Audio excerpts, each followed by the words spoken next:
नमस्कार मित्रांनो, केले भोवले कबूल फाउंडेशनच्या 16व्या भागात आपलं पुन्हा एकदा स्वागत. पुन्हा एकदा माझ्या तुमच्या जुन्या आठवणी. काही मित्रांनी कमेंट केलेत की तुमचा यत्त्या म्हणजे त्यांना इयत्ता ऐकू येतं. इयत्ता नाही, यत्त्याचं नाव म्हणजे यत्तात्रय असले नाव होतं, त्याला यत्त्या म्हणणार. रावशा, दत्त्या ह्या लोकांना घेऊन तुम्ही एकदा व्हिडिओ करा. सांगेन मित्रांनो. करीम म्हणून आमच्या गावात एक करीम, म्हणजे आम्ही लहान होतो त्यावेळी करीम म्हणून एक गाडावाला होता. म्हणजे फळं विकत यायचा. फळं म्हणजे काय, त्यावेळी बोरं, करवंद असलं ते गाड्यावर टाकून यायचं. दुपारी 1-1:30 दरम्यान यायचं. आणि आमच्या घराशेजारी हिराजी बंडगरांचा एक मोठा चौसुपी वाडा होता. त्यांच्या घरासमोरच कट्टा होता. आणि आमची आई किंवा शेजाऱ्यांच्या आया माया आज्या सगळ्या त्या कट्ट्यावर बसायच्या निवांत. असं म्हणजे दुपारनंतर काम काय नसायचं आणि निवांत चर्चा करत बसायच्या, हसत खेळत. आणि तो करीम यायचा. आणि तो म्हणजे उदाहरणार्थ जर हे आणला म्हणजे करवंद, तर ते बोलायची पद्धत त्याची अशी होती की म्हणजे दगडातनं आली, धोंड्यातनं आली, उन्हातनं आली, तालंतनं आली, काळी काळी मैना डोंगराची मैना, एवढाच महिना खाय आला फायना, असं ते म्हणून यायचा. आणि ते म्हणजे हिराजीच्या कट्ट्याजवळ आले तर सगळ्या बायका मग ते पैसे, त्यावेळी पैशावर नव्हतं, ज्वारी द्यायचं किंवा तांदूळ द्यायचं, घरात जे असेल ते धान्य द्यायचं आणि मुठभर ते करवंद घ्यायची, अशी पद्धत. आणि ती करवंद म्हणजे एवढी गोड लागायची. खरं ते करीमची ती बोलायची पद्धत. आणि तो पण त्या बायकांच्या तेवढं रम्मान व्हायचा की त्या आजी आवर त्या चेष्टा करायची आणि ती बी चेष्टा करायची. एक प्रसंग असा होता की मी काहीतरी निमित्तानं घरात म्हणजे शाळेत दप्तर टाकून मी चिक्की गुळ खायला गेलो होतो. आणि ती फलाची सुवी येऊन सांडली घरात. हे कायमचं. आणि सुवी येऊन सांडली. आज शाळेत नव्हतं पण.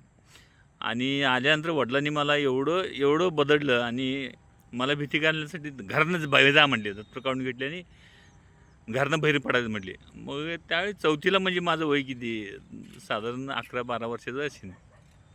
बाबानं घरनं बाहेर काढल्यात म्हणून मी पण बाहेर पडलो. पण 8 वाजले, 9 वाजले, 9:30 वाजले रात्री. आणि मग रावशाला हे कळालं. सकाळपासून म्हणजे दुपारी जे डब्यातलं खाल्लं होतं तेच तेवढं जेवण होतं आणि भूक लागली फार. आणि रावशाला कळालं. आणि मी येशीत ते आमचं एक पिंपळाचं आणि ह्याचं झाड होतं त्या ढोलीत असं बसलो होतो. आणि रावशानं मला हाताला धरून नेला आणि त्यांच्या गोट्यात नेला, म्हशीच्या गोट्यात. म्हणजे घरापाठीमध्ये त्यांचा म्हशीचा गोटा होता, तिथं नेला. थांब म्हणला. आणि त्यांच्या आईने केलेलं 1-2 गरम भाकरी त्याच्यावर पिटलं आणि चटणी वगैरे जे असेल ते गोट्यावर दिलं आणि मी ते खाल्लो. 9:30-10 वाजले होते. ते खाल्लो. आणि मग नंतर 10 वाजता वडील सगळं हुडकायला आले. मग हुडकणार कुठं, वडील म्हणजे घरानं बाहेर काढले म्हणजे त्यांची अशी इच्छा नव्हती, मला भीती असं म्हणून. मग हुडकायला लागले. मग दत्त्याच्या घरात गेले, यत्त्याच्या घरात गेले, संब्याच्या घरात गेले, शिवजाच्या घरात गेले आणि शेवटी रावशाच्या घरात गेले. रावशा म्हटला इकडं का आला नाही.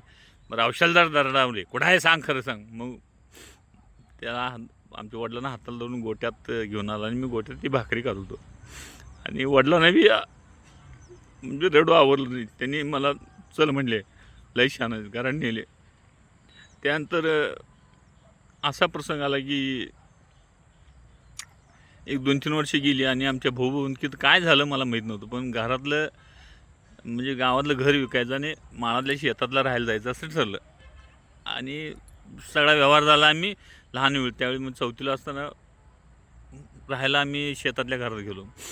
पण ते सोडून जाताना जीव एवढं तिळ तुटत होता की हे सगळे मित्र आता माझे मागे राहणार, परत मला यायला मिळणार नाही. माळावर म्हणजे 2-2.5 किलोमीटर आमच्या शेतात आता मी राहायला गेलो 2-4 वर्षे गेली.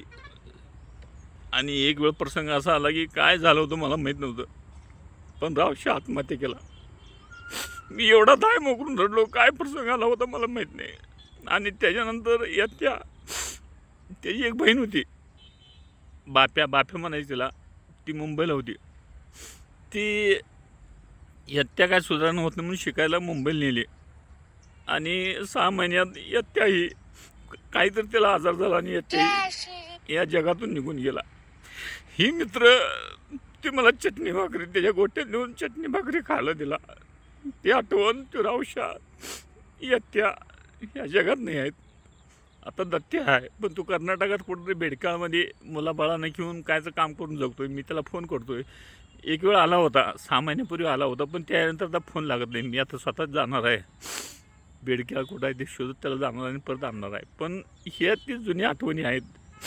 बरीचशी मित्र निघून गेले. उरलेल्या मित्रांनी मी संपर्क करतोय, भेटण्याचा प्रयत्न करतोय. बघूया किती यशस्वी होतोय. पण आजचा हा भाग आहे, म्हणजे सकाळपासून मला भडभडून येत होतं. काही मित्रांनी म्हणली यत्या, रावशा, शिवजाला येऊन एकदा व्हिडिओ करा म्हणून. पण रिअल वास्तव असं आहे मित्रांनो, हे जीवाभावाचे मित्र आज जगात नाही आहेत. पण त्यांचे जुने फोटो घेऊन मी एकदा व्हिडिओ करेन. आवडलं तर शेअर करा, कमेंट करा आणि फॉलो करा. पुन्हा उद्या 17व्या भागात तुमच्या आमच्या जुन्या आठवणी नक्की सांगेन. धन्यवाद.